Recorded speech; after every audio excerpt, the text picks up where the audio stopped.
Приветствуем всех из солнечного Египта. Мы в Аравийской пустыне, где-то на полпути из Хургады в Каир, примерно в 25 километрах от Красного моря.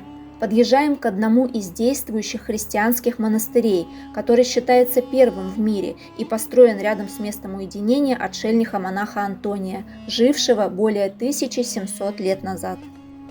Сюда не возят массово туристов, как на пирамиды, хотя места совершенно необыкновенные, фантастический оазис посреди песка и скал. Экскурсии организуют редко и в частном порядке, можно просто арендовать транспорт и приехать без гида. Монахи встречают, проводят по самым интересным местам и рассказывают простыми словами историю монастыря. Христианство возникло на территории современного Израиля и распространилось в Египте в первом веке нашей эры, то есть за 600 лет до того, как страну завоевали арабы. Сейчас сложно в это поверить. Отдыхая в Египте, очевидно, что государство мусульманское, мечети на каждом шагу. Официальный и единственный язык здесь – арабский, хотя каждый местный, с кем будете общаться, не признается, что он араб, а заверит, что именно его семья – настоящие потомственные египтяне. Слева уже видны стены древней крепости. Несмотря на их высоту 12 метров и ширину 2 метра, монастыри не раз за свою тысячелетнюю историю подвергались нападениям арабских, турецких и курдских кочевников. Справа – парковка и современные постройки для паломников. Проход в крепость появился уже в наше время. Раньше стена была сплошная, и попасть внутрь можно было только через ворота над воротами, а именно с помощью веревки с петлей на конце. В нее встать ногой и держаться руками, пока лебедка поднимает вверх. Прототипом кнопки вызова лифта являлась другая веревка, прикрепленная к колоколу в башне.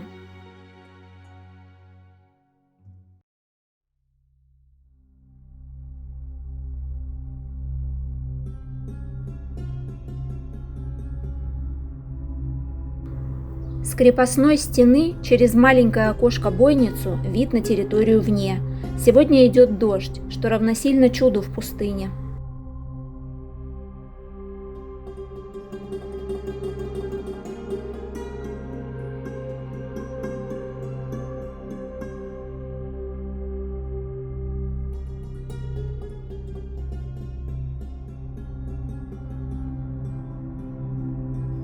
Мы находимся в воротах над воротами. В центре большой люк и та самая лебедка для входа-выхода людей.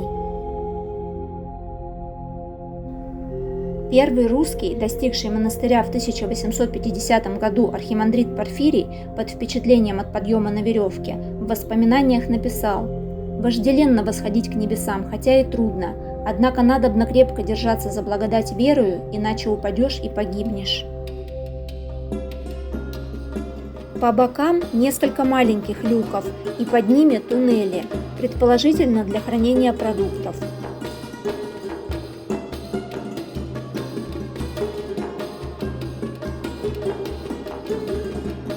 А это вид со стены на внутреннюю территорию.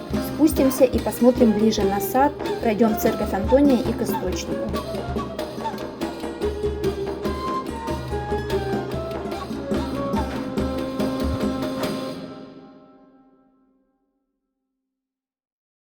Детям подарили плетеные подвески из кожи в виде коптского креста. 3 излучины на каждом конце символизируют Святую Троицу, а все вместе – 12 апостолов.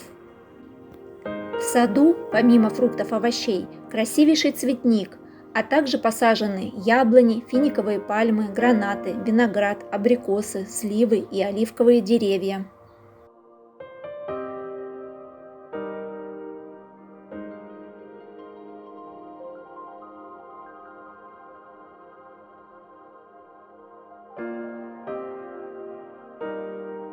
Отец Рувайс, который стал нашим проводником по монастырю, рассказал, почему стены в церкви святого Антония такие темные. Они в саже. Дело в том, что бедуины после очередного нападения убили всех монахов, сами остались жить в крепости и жгли костры и готовили еду прямо внутри помещений. Позже реставраторы смогли частично убрать копоть, но следы варваров остались как часть истории.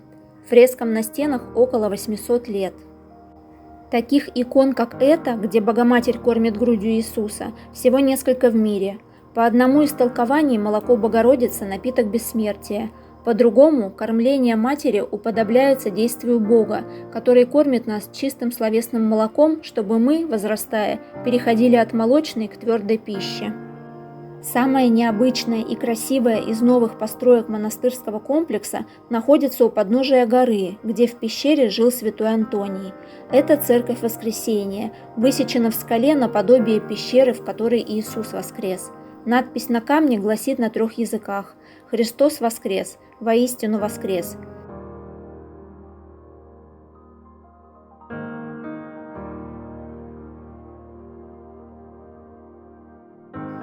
Едем в соседний монастырь святого Павла. Он меньше предыдущего и построен был позже, хотя сами отшельники, в честь которых названы комплексы, жили примерно в одно время. В современном мире дорога на автотранспорте из Каира до этих мест занимает 3 часа, а раньше, чтобы добраться на верблюдах по пустыне, нужна была неделя. И Антоний, и Павел были из состоятельных семей. По преданию, один раздал свои богатства бедным, другой отказался от наследства в пользу брата. Оба прожили более 100 лет в молитвах. На многих иконах святые изображены вместе. Считается, что они встречались и общались. И если у Антония были последователи, которые жили у подножия горы с его пещерой, то Павел был абсолютно один. Каждый день ворон приносил ему пол-лепешки, а в день, когда Антоний был в гостях, птица принесла целую. Антоний застал смерть Павла и видел, как 2 льва вырыли могилу. Так гласят легенды.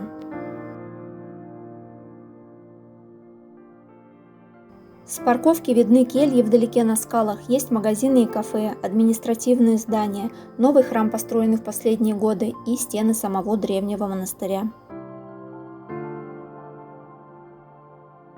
С воротами та же история, они появились только в последнем столетии, система с лифтом и колоколом, как в соседнем монастыре.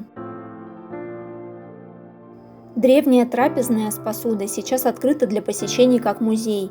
Монахи принимали пищу земную вместе с пищей духовной. Пока все ели, один читал Библию. А это мельница.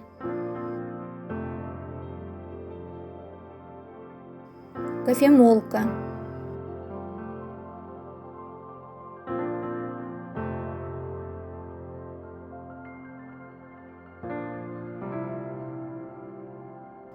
В дальнем углу стоит деревянная лодка. Раз в год монахи несли ее к морю 25 километров.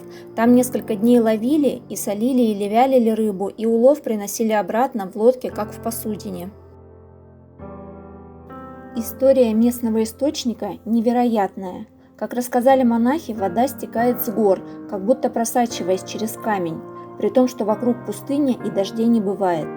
Длинные туннели ведут от гор до мини-колодцев. Вода чистая, вкусная, немного минеральная. Раньше было 2 туннеля. Один выходил прямо в сад для поливки, другой использовали для питья. Сейчас сад поливают обычной водопроводной.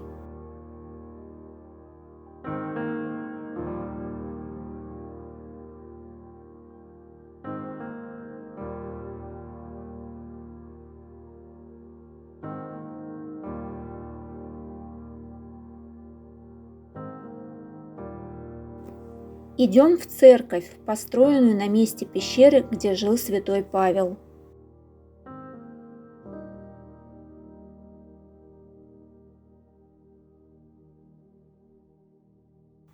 Справа шикарное райское дерево с ранетками, дающее спасительную тень в жару.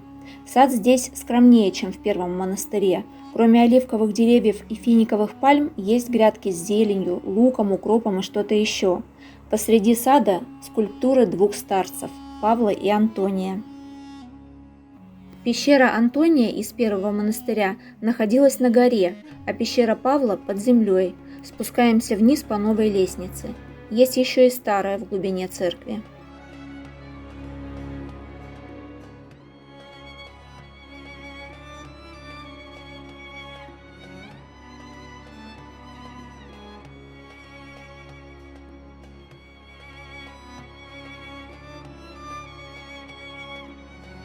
На потолке вместе с лампами белые шары. Такие же мы видели в церкви святого Антония. Каждый из них – это яйцо, как символ зарождения новой жизни. По легенде, Мария Магдалена принесла римскому императору обычное белое яйцо со словами «Иисус воскрес», после чего оно окрасилось в красный цвет у всех на глазах. Отсюда пошел обычай красить яйца на Пасху. Наш проводник Игнат рассказал о истории Павла и Антония, о жизни в монастыре давно и сейчас, о монастырской ферме и работе на ней, о том, как монахи выращивают фрукты и овощи, делают мед, сыр, вино, на что и живут. Пожертвования, которые, конечно, имеют место быть, идут на реставрационные работы и строительство новых святынь, а не на содержание послушников.